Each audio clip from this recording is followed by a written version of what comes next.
Real financial disclosures, except that these are our own opinions, and J&J has sponsored us in the past, but everything that we say is our own opinion. One of the things that we need to understand about presbyopia correction is when we think of a presbyope, this is what we see. An old man with glasses and a reading lamp, and this is how we think they look. It's crazy, because they're not even remotely similar.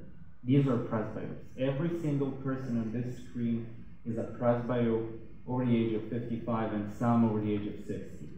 This is our patient. This is the person who wants spectacle independence. Not that guy. He's a cataract patient. These are our patients. Why is that important? Because 25% of the world's population, which is 8 billion 2 years ago, so we're 8 billion now, have presbyopia. That's 2 billion patients on the planet with presbyopia. The entire IOL market for presbyopia correction is about 2 million IOLs at best.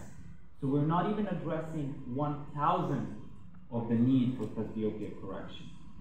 So why are these patients so difficult and so hard? The problem is most of them have great distance vision. Because if they were metroping during their life, for them, distance was never a real issue, and this is a new sensation.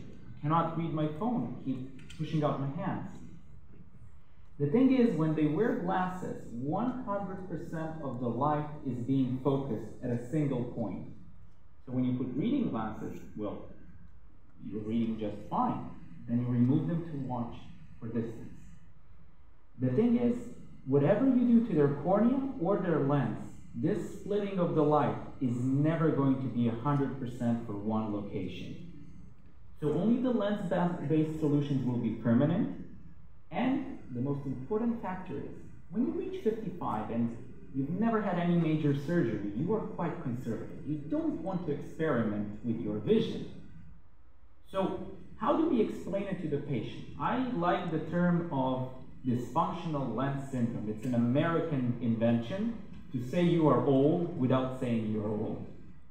So we like to tell them, when you are young, your lens is like a Haribo gummy bear. You stretch it, it returns to shape. You push it, it returns to shape. They understand that. When you're older, your lens is still clear, but it cannot change shape. It's like hard candy. You see through it, but it's not changing its shape. And when you're very, very old, it's like a caramel biscuit. No light passes through. That's the cataract. So we tell them, you're now in the hard candy category. You can't change your shape, but it's still pretty clear.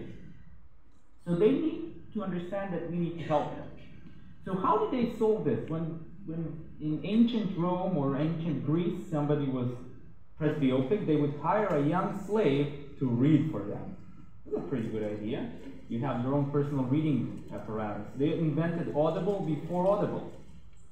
Then we came up with single power lenses, then bifocal lenses, and they were actually invented by Thomas Jefferson. Not only was he the co-creator of the American independence, he created bifocals.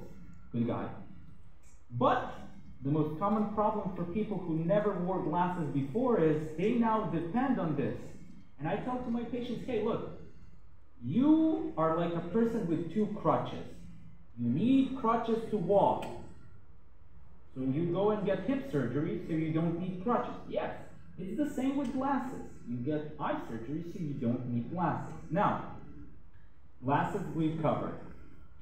Then we have multifocal contact lenses, which is a great idea. I mean, it's perfect. It's reversible, it's easy. We're talking about people in their 50s or 60s with very large fingers who never wore contacts in their life, trying to put a contact lens in, and then calling the emergency center to get someone to remove it, because it's not easy to take it out. Plus, I think that sometimes people can have these things, especially when they're old and not used to caring for them. When you start contacts at 12, it's easy. When you start at 55, you're going to end up with this at some point, because your hygiene is not usually the best. Well, then Star Surgical came up with a great idea. They invented ICL for presbyopia. Great idea, no toric option, and the ad power at 47 years of age was 1.5, which is about the same as a 45-year-old person without that lens. So, also, some problems with ICLs do exist. So you're going into an eye that's already old. You can get endothelial problems, you can get high volt, you can cause glaucoma, and you can cause an early cataract for them. So, you know, it's an option, not a great one. Then we had the first splitting of the light. We had diffractive and refractive optics creating two distinct foci. And we use the word multifocal lenses. And it's a still bad word in our industry. Very bad, very dangerous. The problem is, the quality of vision from these lenses, due to the way you split the light, and Professor Vinciguerra, as an avid photographer, knows, once you start splitting the light, you start getting ghosting, halo images, and lack of contrast. So something needs to give. You will need to take contrast away from one place and give it to another. Otherwise, you will not have vision. So these patients will complain that they have poor quality of either distance or near vision because of the diffractive optics creating multiple images. And it was especially pronounced at night, so drivers were especially annoyed. The thing is, 95% of your patients will not care about this. They will be happy because they're now spectacle free. The problem is that 5% of the ones who will complain are going to go on your nerves, they're going to cause problems for you, and then you will stop doing these types of lenses unless you're really strong and willing to deal with it. So even the Spanish company Simvis tried to invent a simulator for vision to try and simulate this, but it costs 25,000 euros. Who has 25,000 euros for a simulator that's going to help you do less surgery? Nobody.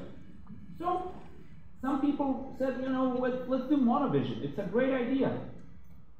Let's laser one eye for distance and one for near. Well, there is a problem. When you do pure monovision, especially at the 1.5 diopter difference that's usually recommended, some people have a problem with correcting for speed. And it is banned in civil aviation because there was an accident in 1997 where the pilot, I think it was LaGuardia or JFK, doesn't anyone remember exactly, but a Delta flight crashed and overrun the runway because the pilot, due to his monovision, was not processing distance information correctly. So that's not a great idea as well. Okay, well, we'll use our magical lasers and create a multifocal cornea because that's such a great idea to deal with presbyopia on the cornea because, yeah, it really works wonders, especially with this thing called the epithelium, which will just fill up the little hole you made, and in 5 years they come back. And, especially in that age group, there is always the risk of this. This is called interface fluid syndrome. So when their endothelium fails and then the fluid starts filling up, it's going to find the negative space in the flap and it's going to cause their cornea to melt. Okay, that's an option. Oh, we had implants. Some of them were really great, especially the ones which are now off the market. We now have another resurgence of implants with human tissue, like Holotex, but they're very early stage, so I think Dr. Dea has some experience, maybe we'll ask him. And then in America, they created this. It's called pilocarpine. And you put it in one of your eyes so you can read, which is a great idea because you buy this and you get a retinal detachment. There has been over 150 retinal detachments reported in literature after pilocarpine application before they do an exam of their fundus, trying to solve presbyopia. That sounds like a